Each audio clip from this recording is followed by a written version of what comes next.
Hello बच्चों, आज हम पढ़ने जा रहे हैं पाठ विदाई संभाषण, जिसके राइटर हैं बाल मुकुंद गुप्त।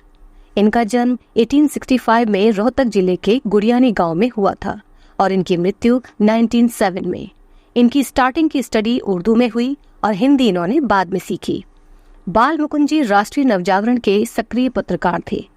विदाई संभाषण, जैसा कि नाम से ही समझ आता है, किसी को भाषण के जरिए उसके किए गए कार्यों के लिए तारीफ करके विदाई देना या अलविदा कहना। विदाई संभाषण बाल मुकुंद जी की सबसे अधिक चर्चित व्यंग्य कृति रही है।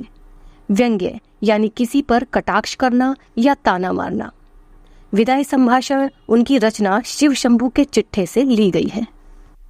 इस पाठ में लेखक ने भारत में 2 बार वायसराय रहे लॉर्ड कर्जन के शासनकाल में भारतीयों की दुर्दशा के बारे में बताया है। आजादी से पहले के समय में अंग्रेजों का हमारे भारत पर राज था। वायसराय सम्राट या राजा को कहा जाता है। ये तब की बात है जब लॉर्ड कर्जन का हमारे भारत में शासनकाल चल रहा था। लॉर्ड कर्जन ने अपने शासनकाल में काम तो बहुत किए, लेकिन सभी कार्य अंग्रेजों की भलाई और भारत में उनका राज स्थापित करने के लिए किए।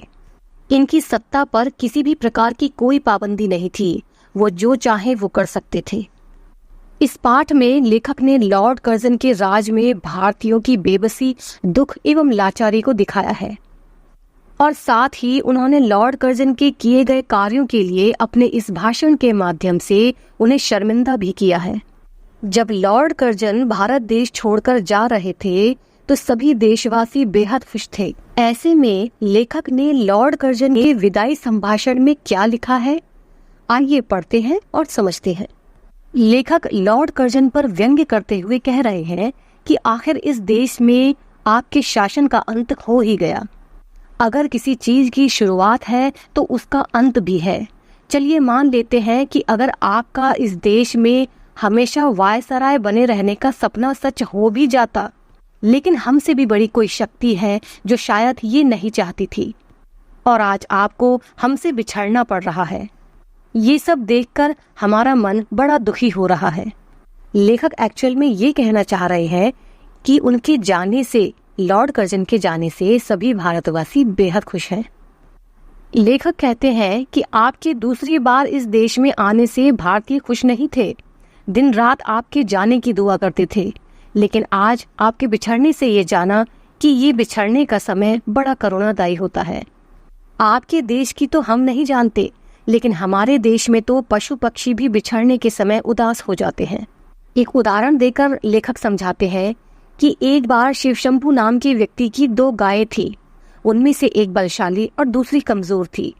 लेखक बलशाली गाय तो लॉर्ड कर्जन को कह रहे हैं और दूसरी तरफ कमजोर भारतवासियों को। एक बार वह बलशाली गाय एक ब्राह्मण को दे दी जाती है। उसके जाने से जो कमजोर गाय थी वह दुखी हो जाती है। जिस देश में बिछड़ने के समय पशुओं का ये हाल होता हो, वहां मनुष्य की क्या दशा होती होगी, आप सोच भी नहीं सकते। ऐसा है हमारा देश। लेखक कर्जन पर और व्यंग्य करते हुए कहते हैं कि देश में जो भी शासक आता है उसे जाना भी पड़ता है। आपके शासनकाल के नाटक का बहुत दुखदाई अंत रहा। एक खिलाड़ी जिसे खुद पर बेहद घमंड होता है कि मैं अपनी लीला रचकर खेल खेल रहा हूँ, लेकिन वो ये नहीं जानता कि पर्दे के पीछे एक और लीलाधर होता है जिसने कुछ और ही सोच रखा है। लेखक कर्जन को उनकी कही हुई बात भी याद दिलाते हैं कि मुंबई में जो अपने इरादों की बात कही थी वो कितने पूरे किए। जाने से पहले इस देश में अशांति का माहौल कर दिया, न खुद खुश रह सके और न यहाँ की प्रजा को सुखी रहने दिया। आपने भारतीयों के लिए कोई अच्छा काम तो नहीं किया, लेकिन जाने से पहले बंगाल विभाजन की पूरी तैयारी कर ली थी।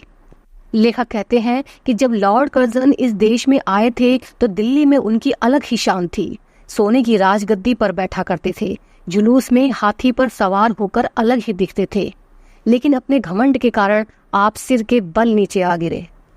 जहां राजा महाराजा आपके इशारों पर नाचते थे, वहीं इतने बड़े पद पर होते हुए भी आपके ही कहने पर आपके ही देश में एक फौजी अफसर को नियुक्त नहीं किया गया। इस बात से नाराज होकर लॉर्ड कर्जन अपने पद से इस्तीफा देने की धमकी दे डालते हैं। उन्हें लगता है कि इससे डरकर उनकी बात मान ली जाएगी। लेकिन ऐसा नहीं होता है और उनकी इस्तीफे को स्वीकार कर लिया जाता है और पद से हटा दिया जाता है। जिस पद पर उन्हें कभी इतना घमंड हुआ करता था, आज उसे छोड़कर भारत देश से अब उन्हें जाना पड़ रहा है। कर्जन की ऐसी दुखद दुर्दशा देखकर भारतवासी भी दुखी हैं, क्योंकि भारतवासियों का तो दिल ही ऐसा है, वो सबको माफ कर देते हैं, लेकिन अपने कर्मों की सजा तो सबको भुगतनी ही पड़ती है।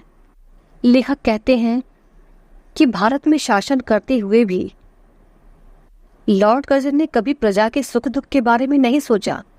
उनके राज में शिक्षा और स्वाधीनता पूरी तरह खत्म हो चुकी थी। एक बार फिर से लेखक कर्जन पर व्यंग्य करते हुए कहते हैं कि आखिर आप क्या करने आए थे और क्या करके जा रहे हैं। राजा का अपनी प्रजा के प्रति जो भी काम होते हैं, आपने कुछ भी नहीं किए। उनकी तरफ से तो आपने अपने आंख और कान दोनों बंद कर लिए थे।